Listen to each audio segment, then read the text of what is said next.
There may be things on your heart right now. Worries you haven't spoken out loud. Mistakes you wish you could undo. Situations that feel out of your control.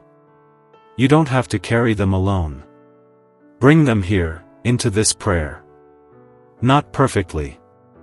Not with the right words. Just honestly. Because divine mercy is not reserved for the perfect. It is poured out. For the tired. The searching. The hoping. And even the doubting.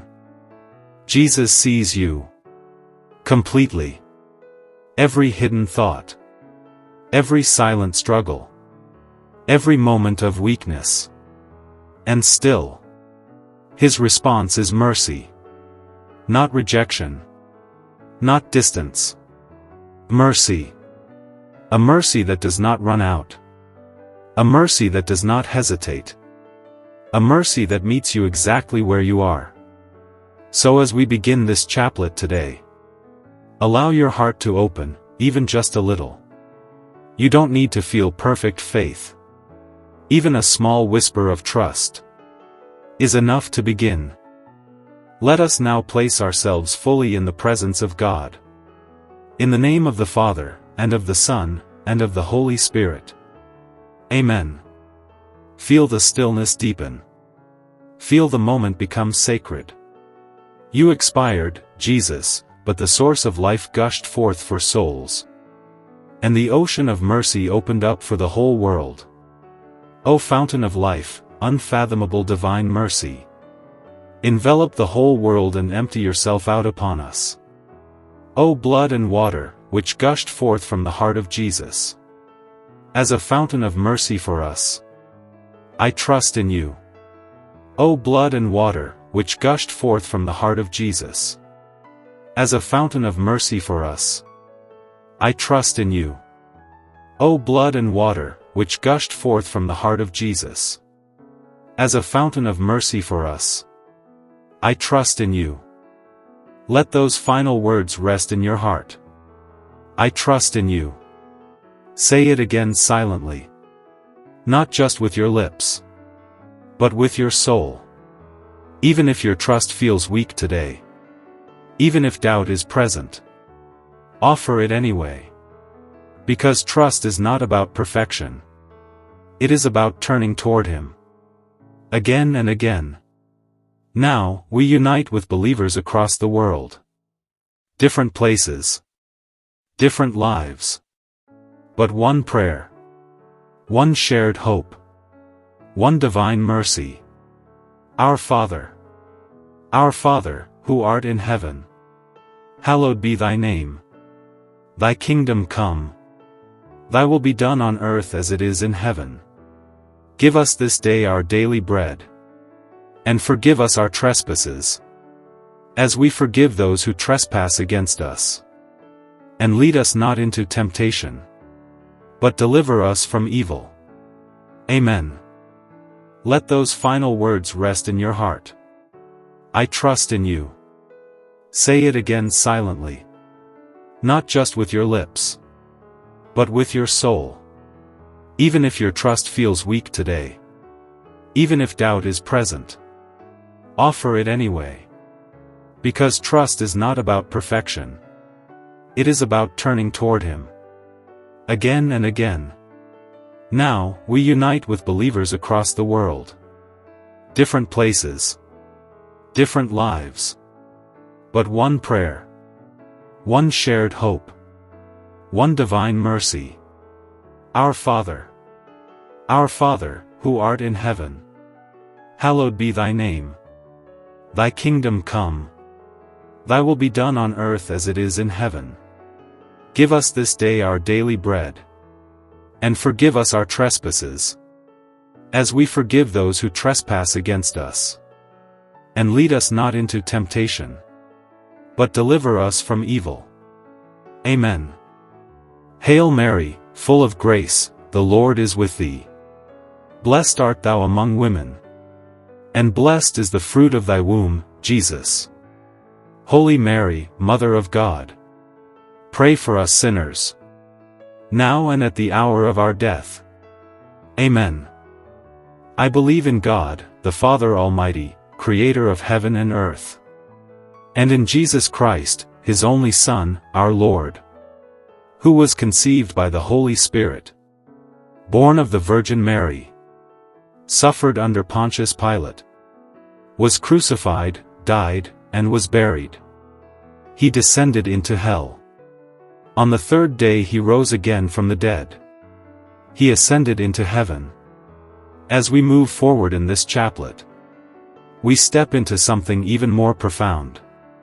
A moment of offering. Not just words, but a spiritual surrender. In this first decade of the Divine Mercy Chaplet, we bring before God the Father the most powerful offering possible.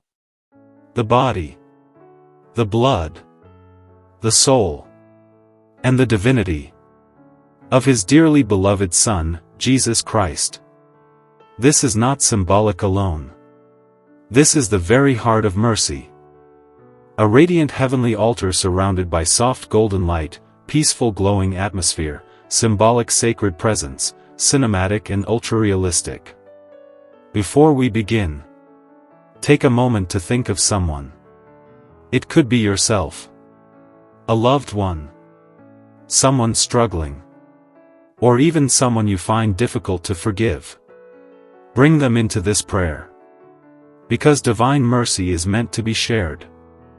Now, with intention, with reverence, and with trust, we begin the first decade.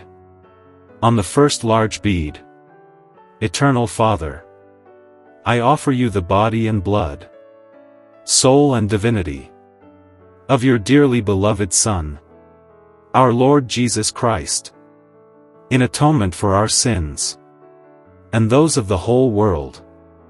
Let those words settle deeply. You are offering something infinitely valuable.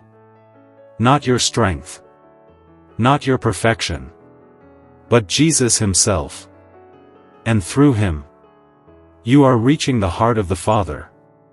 Now, on the small beads, we enter into a rhythm of mercy. A repetition that is not empty, but powerful. Each word, like a gentle wave, flowing into the ocean of God's compassion. For the sake of his sorrowful passion, have mercy on us, and on the whole world. For the sake of his sorrowful passion, have mercy on us, and on the whole world. For the sake of his sorrowful passion, have mercy on us, and on the whole world. For the sake of his sorrowful passion, have mercy on us, and on the whole world. For the sake of his sorrowful passion, have mercy on us, and on the whole world. For the sake of his sorrowful passion, have mercy on us, and on the whole world.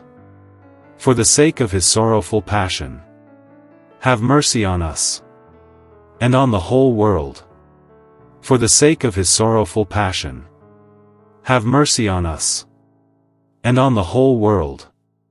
For the sake of his sorrowful passion, have mercy on us, and on the whole world.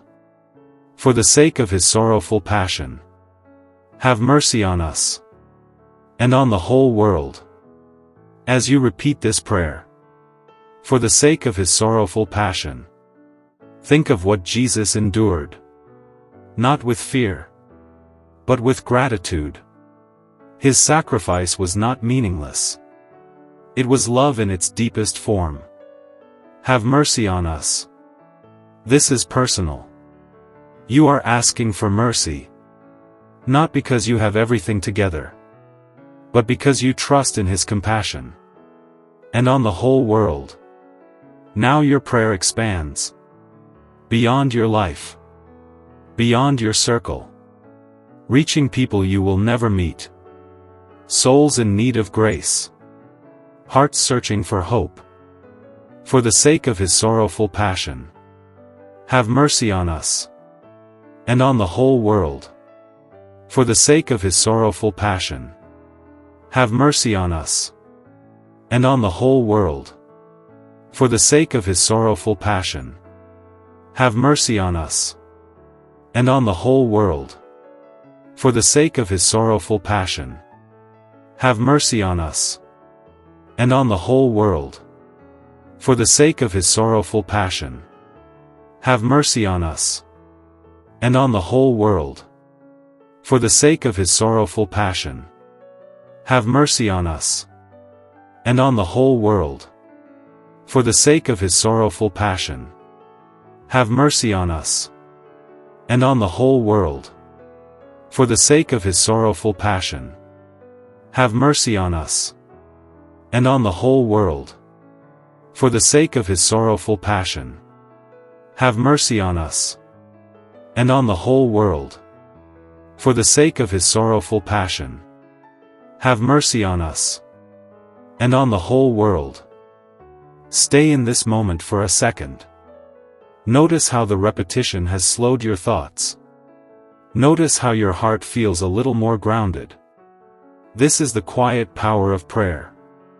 Not loud, not forced, but steady, faithful, real. As we complete this first decade, remember this: every word you've spoken has meaning. Every moment you've stayed matters. And every prayer is heard. We now prepare to move deeper into the next decade of the chaplet, carrying with us this same trust, this same intention, this same openness to mercy. As we continue this chaplet, you may begin to notice something changing within you. Your breathing has slowed. Your thoughts are quieter. Your heart, more open. This is how prayer works. Not always in dramatic moments, but in gentle transformation. Now, we enter the second decade. A space not just of repetition, but of deeper trust. Because trusting God is not always easy. There are moments in life when things don't make sense. Plans fall apart. Answers don't come. And waiting feels endless. In those moments, faith can feel distant. But this is exactly where Divine Mercy meets you. Not when everything is perfect, but when everything feels uncertain. Take a moment now. Think of a situation in your life where you need trust the most. Something unresolved. Something unclear. Something heavy on your heart. Bring it into this prayer. We now begin the second decade. On the large bead. Eternal Father, I offer you the body and blood, soul and divinity of your dearly beloved Son, our Lord Jesus Christ, in atonement for our sins and those of the whole world. As you say these words again, notice how they feel more familiar now, more grounded. You are not just repeating. You are entering deeper. Now, continue with the small beads. But this time, let each repetition become more personal, more intentional, more real. For the sake of his sorrowful passion, have mercy on us, and on the whole world. For the sake of his sorrowful passion, have mercy on us, and on the whole world. For the sake of his sorrowful passion, have mercy on us, and on the whole world. For the sake of his sorrowful passion, have mercy on us, and on the whole world. For the sake of his sorrowful passion, have mercy on us, and on the whole world. For the sake of his sorrowful passion, have mercy on us, and on the whole world. For the sake of his sorrowful passion, have mercy on us, and on the whole world. For the sake of his sorrowful passion, have mercy on us, and on the whole world. For the sake of his sorrowful passion. Have mercy on us. And on the whole world. For the sake of his sorrowful passion. Have mercy on us. And on the whole world. For the sake of his sorrowful passion. Have mercy on us. And on the whole world.